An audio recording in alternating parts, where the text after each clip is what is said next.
बेटी पढ़ाओ तो बहुत ज़रूरी है, लेकिन बचाओ आखिर किससे बचाना है बेटियों को? अपने ही पिता से, अपने ही भाइयों से? कब तक हमारी बेटियां असुरक्षित रहेंगी? इस बेटी दिवस क्या हम सब अपनी बेटियों को एक सुरक्षित माहौल देने का वादा कर सकते हैं? हमारी सरकार कहती है बेटी पढ़ाओ बेटी बचाओ। बेटी पढ़ाओ तो बहुत ज़रूरी है, पढ़ाना चाहिए भी, और उन्हें शिक्षित नहीं करेंगे तो वे आगे कैसे बढ़ेंगी? वे बेटों के कदम से कदम मिलाकर दुनिया को तरक्की के रास्ते पर कैसे ले जाएंगी? लेकिन बचाओ आखिर किससे बचाना है बेटियों को? अपने ही पिता से, अपने ही भाइयों से, अपने ही भाई के दोस्तों से, अपने ही पड़ोसियों से, अपने ही सहोदरों से, अपने ही चाचा मामा ताऊ काका सबसे?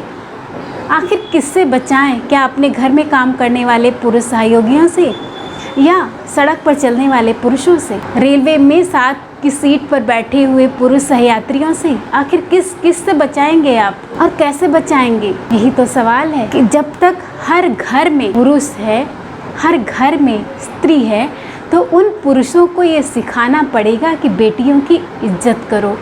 अगर आप अपने परिवार में अपने बेटों को ये सिखाते हैं कि उन्हें उनकी बहनों की, उनकी पत्नियों की इज्जत करनी चाहिए, तो वे शायद बाहर भी औरतों की इज्जत करेंगे। कितने अपशब्द हमारी भाषा में भरे पड़े हुए हैं और जिन्हें हम गाहे बगाहे ऐसे ही बोल देते हैं। ये जो भाषाई कुसंस्कृति है, हमें इसे मिटाना होगा। कॉलेज से निकलती हुई लड़की कभी कभी इतना डर जाती है कि वो अकेले अपने घर तक पहुंच नहीं पाती कि रास्ते में उसके साथ क्या हो जाएगा। हर रोज अखबार किसी न किसी रेप वारदात की खबरों से भरा होता है।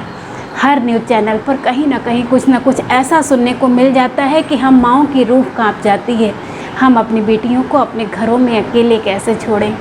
हम उन्हें स्कूल कैसे जाने दें? हम उन्हें दूसरे शहरों में पढ़ने के लिए कैसे जाने दें? हम अपनी बेटियों को विदेश कैसे भेजें? सवाल इस डर का है कि आखिर हम कब तक इस डर में जीते रहेंगे?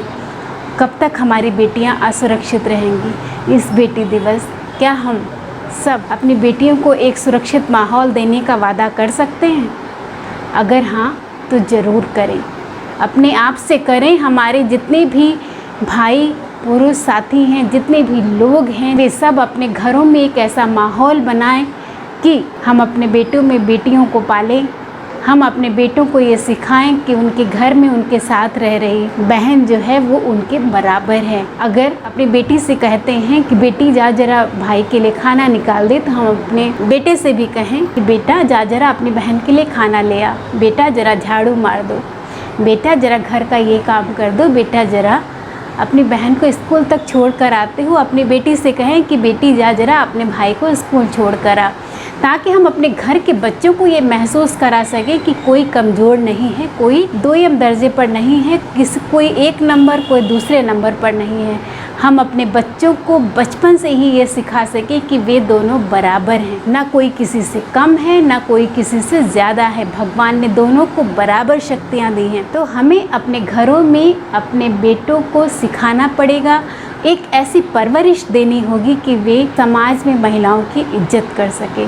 जब तक ऐसा नहीं होगा, ऐसा सुरक्षित माहौल नहीं होगा, तब तक ये देश तरक्की नहीं कर पाएगा। और बेटी दिवस जैसे जो ये अवसर हैं, सिर्फ इन अवसरों पर अपनी बात को कह देना, बोल देना, ये बिल्कुल भी पर्याप्त नहीं है। हमें अपने घर में ये माहौल बनाना होगा। हमें अपने कार्यस्थल पर ऐसा माहौल बनाना होगा कि वहाँ पर आने वाली हर लड़की सुरक्षित महसूस करे। हम कंपनियों में, सरकारी कार्यालयों में, सड़कों में, रेलवे में, यातायात में, हर जगह चाहते हैं कि वहाँ पर सुरक्षित माहौल हो। वहाँ आने जाने वाले पुरुष किसी भी लड़की पर गंदी नज़र ना डालें। तभी हर माँ, हर पिता अपनी बेटियों को घर के बाहर आज़ादी से जाने दे सकता है, उन्हें इजाज़त दे सकता है। बुरके में ढकी छुपी लड़की हो या फिर 3 साल की छोटी सी नन्ही कली, 90 साल की औरत हो, चाहे एक 35 साल की माँ, हर कोई असुरक्षित है। तो इस असुरक्षित वातावरण में क्या हम जश्न मना सकते हैं? शायद नहीं। दोस्तों, हम अपने घर में आज से ही अपनी बेटियों को ऐसा महसूस कराएं कि वे हमारे लिए तोहफ़ा हैं, हमारे लिए कीमती हैं। उन्हें ऐसा ना महसूस हो कि वे हम पर बोझ हैं।